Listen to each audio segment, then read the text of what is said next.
भरा नहीं है भावों से, बहती जिसमें रसदार नहीं, हृदय नहीं वह पत्थर है जिसे स्वदेश से प्यार नहीं।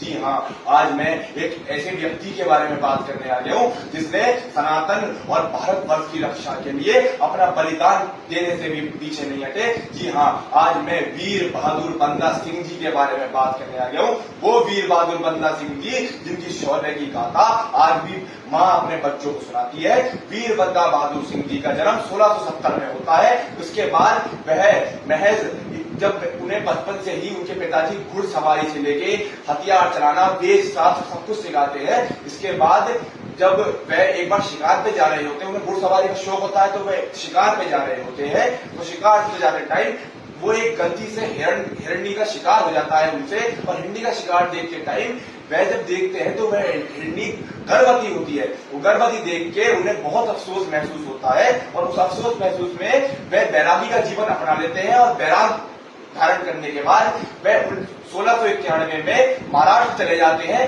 महाराष्ट्र में नासिक में जाके वह कई संतों के नीचे वह दीक्षा लेते हैं, और दीक्षा लेके उनका मन बहुत चंचल रहता है कि मैं ये क्या कर रहा हूँ, इसमें उनका मतलब उथल पुथल उनके अंदर रहती है। इसके बाद गुरु गोविंद सिंह जी उस समय भ्रमण पर निकले होते हैं। वह भ्रमण में सिख सेना को मजबूत करने के लिए बंदे ढूंढते हैं। तो इस बीच गुरु गोविंद सिंह जी उनके आश्रम पहुंचते हैं वीर बहादुर बंदा सिंह जी के, और उनकी चारपाई पे जाके बैठते हैं। उस चारपाई में बैठते हुए वीर बंदा बहादुर उनके पास आके और गुरु गोविंद सिंह जी के पैर में पड़ के रोते हैं। कहते हैं, एक गुरु गोविंद सिंह जी मुझे मेरा मार्गदर्शन करिए, मेरा मन बहुत उथल पुथल इसमें हो रहा है। इसके बाद गुरु गोविंद सिंह जी उन्हें खालसा सेना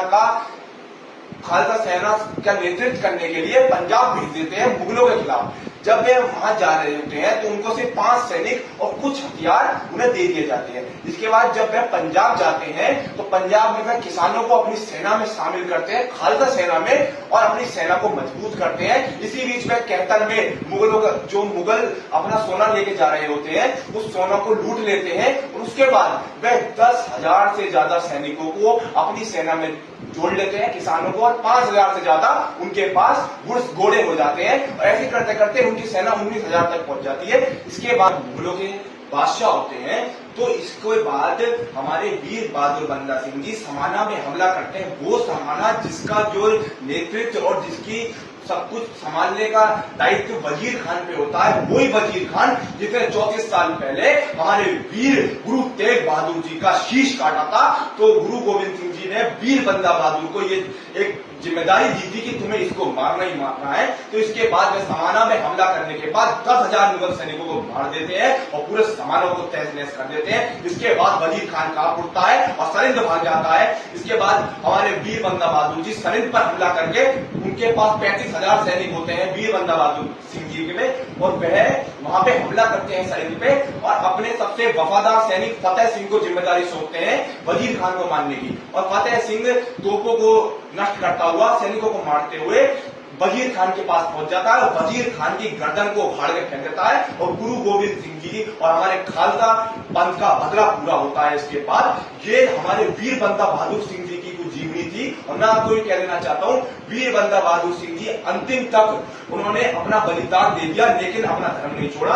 और आज के समय में हम हिंदू सिख आपस में लड़ते हैं और देश की अखंडता को तोड़ने का प्रयास करते हैं। मैं आपसे कहना चाहता हूँ, हिंदू सिख एक ही हैं, और लड़ने का प्रयास मत करिए, क्योंकि मुगल और अंग्रेज कभी किसी का सगा नहीं हो सके।